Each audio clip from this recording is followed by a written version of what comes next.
Sir మీరు ఎక్కడ work చేస్తున్నా ఆ స్మైల్ మాత్రం ఎప్పుడూ అలాగే ఉంటుంది. ఎంత పెద్ద కేసులు వచ్చినా ఏది జరిగినా సరే చాలామంది ఆఫీసులో టెన్షన్ పడతారు, కానీ మీరు మాత్రం టెన్షన్ పడరు.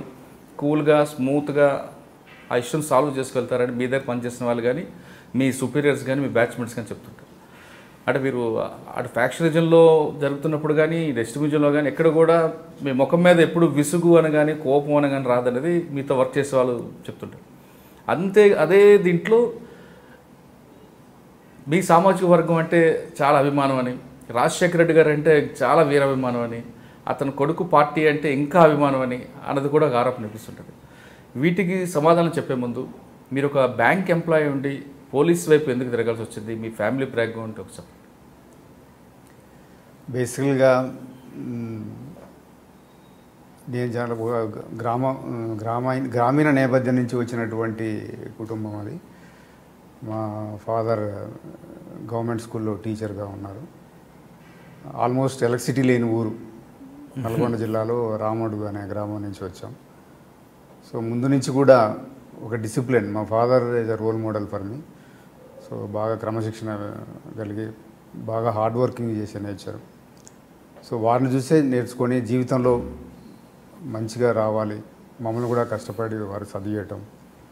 సో ఆ నేపథ్యంలో ఒక మంచి సమాజంలో ఒక మంచి ఉన్నత స్థానానికి కావాలని మొదటి నుంచి కూడా పట్టుదలతోటి రావడం జరిగింది. బేసికల్గా గ్రామీణ ప్రాంతంలో చదువుకున్నప్పటికీ, అంటే high school, upper primary school 7th వరకు కూడా మా విలేజ్లోనే చదవడం జరిగింది. తర్వాత ఏపీ రెసిడెన్షియల్ స్కూల్ సర్వేలు సెలెక్ట్ కావటం, అలాగే AP residential junior college Narayana సార్లో ఇంటర్మీడియట్ సెలెక్ట్ కావటం, అవన్నీ కూడా టర్నింగ్ పాయింట్స్ విద్యాపరంగా.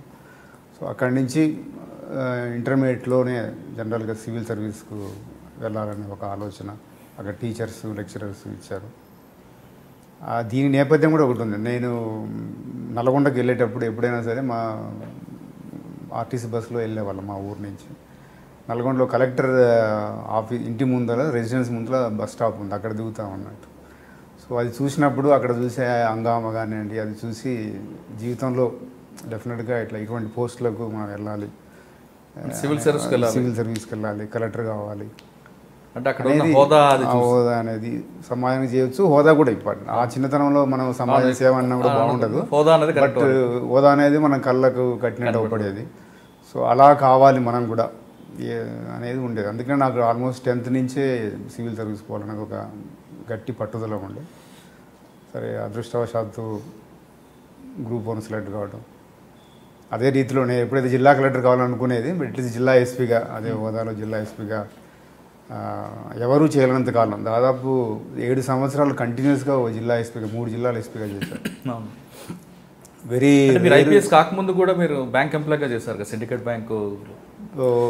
అంటే బీఎస్సీ అగ్రికల్చర్ రాజేంద్ర నగర్ మన అగ్రికల్చర్ యూనివర్సిటీ నుంచి పాస్ అయిన తర్వాత ఎంఎస్సీఏజ్ కూడా అక్కడే చేయడం జరిగింది. అప్పుడు సివిల్ సర్వీస్కు ప్లస్ గ్రూప్ 1 ఇవన్నీ కూడా కాంపిటేటివ్ ఎగ్జామ్స్ రాసుకుంటూ బ్యాంక్ ఎగ్జామ్ కూడా రాసాము. సో అప్పుడు ఐఆర్డిపి నేపథ్యంలో ఎక్కువగా బ్యాంక్స్కు అగ్రికల్చర్ ఆఫీసర్స్ ఆవశ్యకత ఎక్కువ ఉండేది. సో మాస్ రిక్రూట్మెంట్ కూడా జరిగింది అప్పుడు. సో ఆ రిక్రూట్మెంట్లో సెలెక్ట్ కావటం.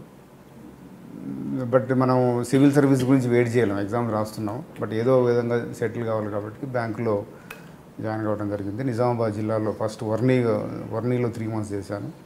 తర్వాత డొంకేశ్వర్ అని ఆర్మూర్ తాలూకాలో ఉన్నది, గోదావరి నది ఒడ్డున ఉంటుంది అది.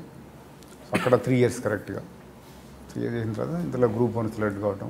డిఎస్పీగా 1987 సెప్టెంబర్ 7న జాయిన్ కావటం జరిగింది. Almost 31 years service. మీరు చూస్తున్నారు ఐ డ్రీమ్ న్యూస్ని. మీరు చూస్తున్నది ఐ డ్రీమ్ న్యూస్. అంటే కళలని నిజం చేస్తూ ప్రజలకి నిజాలని కళల ద్వారా తీసుకొచ్చే ఐ డ్రీమ్కి మై బెస్ట్ విషెస్. మీరు చూస్తున్నది ఐ డ్రీమ్ న్యూస్.